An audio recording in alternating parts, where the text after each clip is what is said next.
In 1605, Antoine de Blay, descendant of a very old Burgundian family, decided to rebuild Chateau de Cormatin, thus abiding by Henry IV's wishes to see the nobility inhabit the fields in order to restore prosperity in the countryside.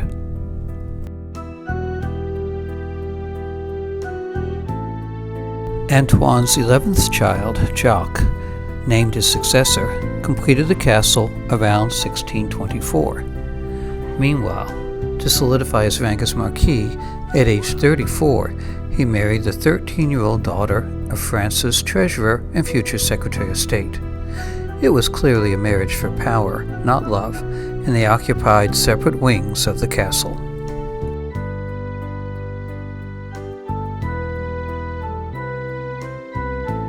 The interior decoration was begun in 1626, but was temporarily put on hold after 3 years with the untimely death of Jacques de Blay, killed in battle with the French Protestant revolt in Privas.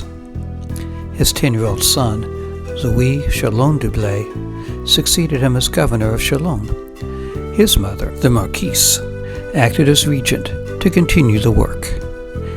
The decorations show the style of 17th century Paris, including 62 paintings sent from Paris. Because of the destruction of so much of the history in the buildings during the French Revolution, Louis XIII interiors have become quite rare. This makes the decoration at Cormatin especially valuable. It is said that when the revolutionary mobs attacked the chateau, the Marquise opened the wine cellar so that instead of destroying the castle, the invaders all passed out drunk. The decorations were supervised by several different artists over several years, resulting in each room being uniquely styled. Most rooms display a main theme with secondary motifs.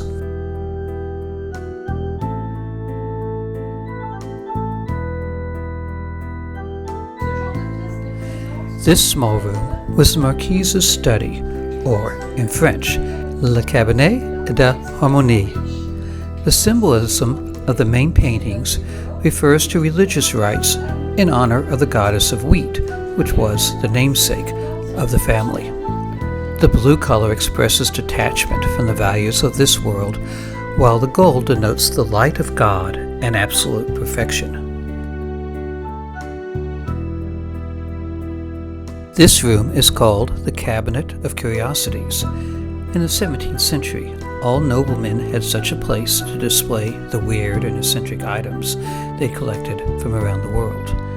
This one includes shells from the Indian Ocean and porcelain from China, tortoise shells, tarot cards, and a human skull.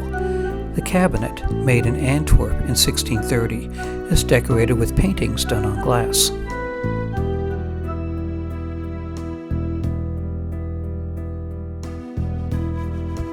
This is the master bedroom. Here, the decorations are limited to tapestries hung over bare walls.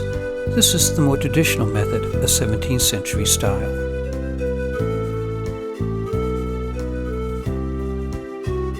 A series of 10 Roman emperor paintings at the chateau was given to Jacques de Blay by Charles Gonzaga, the Duke of Mantua, in exchange for numerous services and financial support during his unsuccessful military campaign to win back Montferrat in 1628.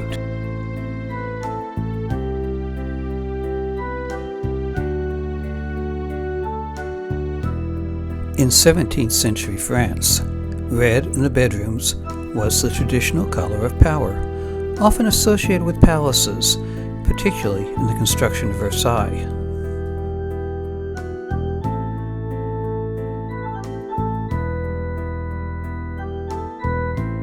This ceiling from the Marquis' bedroom shows opulent papier-mâché reliefs and trophies in gold gild. Azure and gold ceilings were rare, for lapis lazuli from Afghanistan was the most costly of colors. The original kitchen was in the basement of the south wing, now destroyed. After the French Revolution, the kitchen was moved into the main residential wing to be close to the family. Running water was pumped in from a nearby spring. The kitchen was used up until 1975. The early 19th century saw major changes to the structure. Originally built in a horseshoe shape, the south wing collapsed in 1819 during renovations, and the west wing suffered from a fire around the same time. The moat was filled in at this time to change the appearance from a castle, providing defense, to a chateau for luxury living. Renovations beginning in the 1980s have worked to restore the original appearance. Every castle needs catacombs, in French called cave. Beneath the north wing, there are extensive tunnels.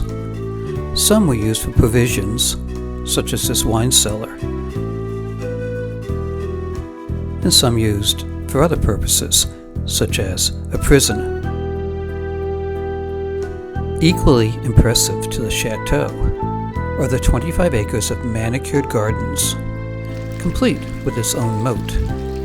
There are topiary, flowering trees, and a 5.5-foot high maze. In the center of the maze is a gazebo where one can climb to an elevated platform for a marvelous view of the castle and gardens.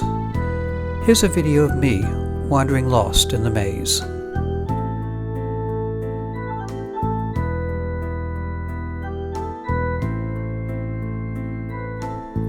Just north of Lyon, the next time you're in France, visit the Chateau de Cormatin. This is Dr. Philip Levin of Doctor's Dreams. Please subscribe. Thank you.